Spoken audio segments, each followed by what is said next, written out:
Hey guys, welcome to our video on the Fluval e-heater. In fact, this is not a new product for Fluval. We've cut videos on this heater before. We've recently received some additional questions on this heater about its operation and troubleshooting, so we figured we'd review it and cut a video for you today.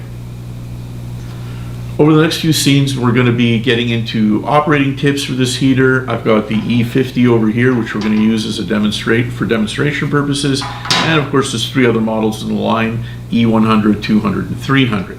Now, the first thing you got to do when you're setting up this heater is locate it properly, and that means finding an area where there's good water flow. You want to make sure that the water flow is directed at the side of the cage, the top of the side half of the cage, as the two sensors, which we're going to show you in a second, are located in that area. The heater is microprocessor controlled, new generation of electronic heater. Let's show you those two micro sensors. It's very easy to do. Just put this little flathead screwdriver underneath this slot right here, lift, and then push the head of the heater out of the way, exposing the tube. The two sensors are located right over there. When it comes to adjusting the heater, there are some additional features built into the heater. Now, we have a bracket that clips into the back of the heater module, and on this bracket, of course, you've got three slots to position suction cups.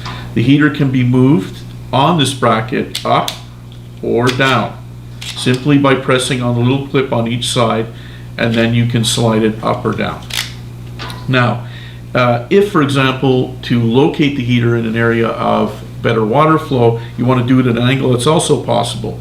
The suction cups are not in the bracket at the moment. You take these clips and you insert them where those suction cups go.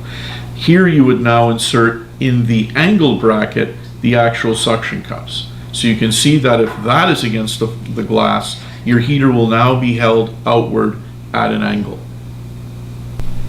When it comes to selecting a temperature, it's very important to consider what the ambient room temperature is. Now, while the E-series of heaters does allow you to choose a wide range of temperatures, it is very important to be aware of what the ambient temperature is. And the reason is, for example, if you want to heat the aquarium up, meaning that your ambient room temperature is less than what you're dialing in your heater at, or your aquarium set temperature will be at, you have to be within 10 degrees Fahrenheit. If you exceed that difference, then you will have to heat up your room or select a heater that's actually more powerful. If, for example, your room temperature is above what your aquarium set temperature is, well, then your only option is really to cool your room down. The heater obviously cannot cool the aquarium. Now, the reason we mention this right now is because we want to talk to you a little bit about the ViewTech system. The ViewTech system has three different colors. There's blue for when your aquarium water temperature is 1 degree out of range or more if it is cooler. So you will see that display. If the temperature is exactly the set temperature, ViewTech will show you that it is green. And if the temperature display is red, it means your actual water temperature is 1 degree Celsius or 2 degrees Fahrenheit higher than what the set temperature is on the heater. We have actually had some situations where room temperatures were actually above the set temperature, and people were wondering why the ViewTech display was showing red. Well, that's because the monitor is accurately telling you that the water temperature tank is higher. As additional protection with your E-series heater, the ViewTech system will actually flash when the temperature is 3 degrees Celsius or 5.5 degrees Fahrenheit, either above or below your aquarium set temperature. So bear that in mind. It'll actually be flashing on and off. Now, some people have asked, is it continue to heat, for example, if there's a flashing blue light when the temperature is below? And the answer to that is yes, it will. It will be heating to bring the temperature up.